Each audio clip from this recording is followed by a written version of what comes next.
Coronavirus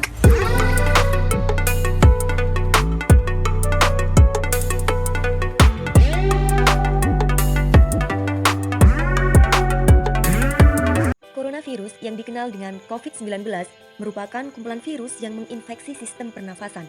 Penyebaran coronavirus di Indonesia membuat tantangan besar dalam berbagai aspek. Salah satunya adalah aspek pendidikan, di mana semua sekolah menghentikan pembelajaran tatap muka dan mengganti dengan sistem pembelajaran berjarak atau pembelajaran daring. Selama lebih dari 6 bulan lamanya, siswa terpaksa harus menjalankan pembelajaran daring akibat pandemi COVID-19. Dengan adanya pandemi ini, membuat beberapa siswa mengeluh karena merasa pembelajaran daring kurang efektif. Banyak sekali gangguan yang membuat proses belajar mereka tidak maksimal. Lalu, bagaimana cara belajar agar efektif yang dapat diterapkan saat pandemi COVID-19? Berikut cara-cara efektif dan tidak membosankan selama belajar di rumah. Yuk kita simak! Yang pertama, menentukan suasana ruang untuk belajar. Ruangan untuk belajar menjadi salah satu hal penting sebagai pertimbangan belajar lebih efektif. Hal pertama yang perlu diperhatikan adalah memilih ruang belajar yang tidak menjadi satu dengan tempat tidur. Mengapa demikian? Karena hal ini bisa mengurangi rasa malas untuk rebahan di tempat tidur.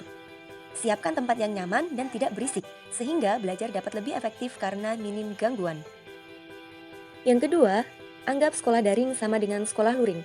Awali kegiatan belajar dengan rutinitas seperti saat sedang sekolah secara luring, dimulai dengan bangun pagi, mandi, dan sarapan. Setelah itu, siapkan buku sesuai dengan jadwal pelajaran sekolah, serta siapkan gawai untuk sekolah daring. Pastikan koneksi internet dan gawai dalam kondisi yang baik. Dan jangan lupa ya, catat materi yang telah diberikan. Yang ketiga, jangan belajar sambil menyambi ya. Belajar di rumah terkadang menimbulkan banyak distraksi yang kita buat sendiri.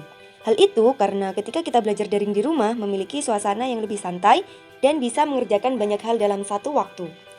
Jadi, akan lebih baik tidak melakukan hal lain ketika sekolah daring. Sebagai contoh, hindari mencuri-curi waktu sambil menonton film, bermain game online, dan hal-hal lainnya. Hal itu bertujuan untuk menciptakan suasana belajar yang lebih konsentrasi dan efektif. Yang keempat, sosialisasi dan komunikasi sebagai sarana merefresh otak.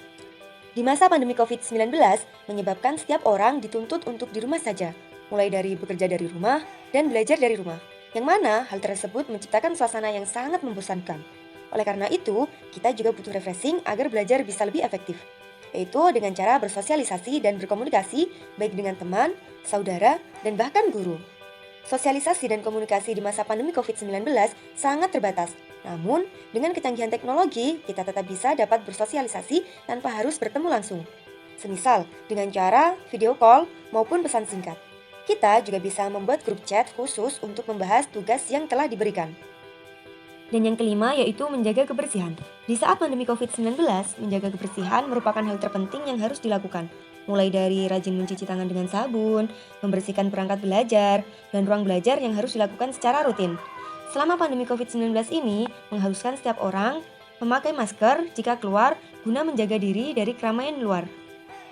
Nah, teman-teman, dimanapun kita berada dan apapun keadaannya, kita harus tetap menjaga kesehatan. Selain itu, kita juga harus tetap semangat dalam belajar. Semangat belajar di tengah pandemi COVID-19.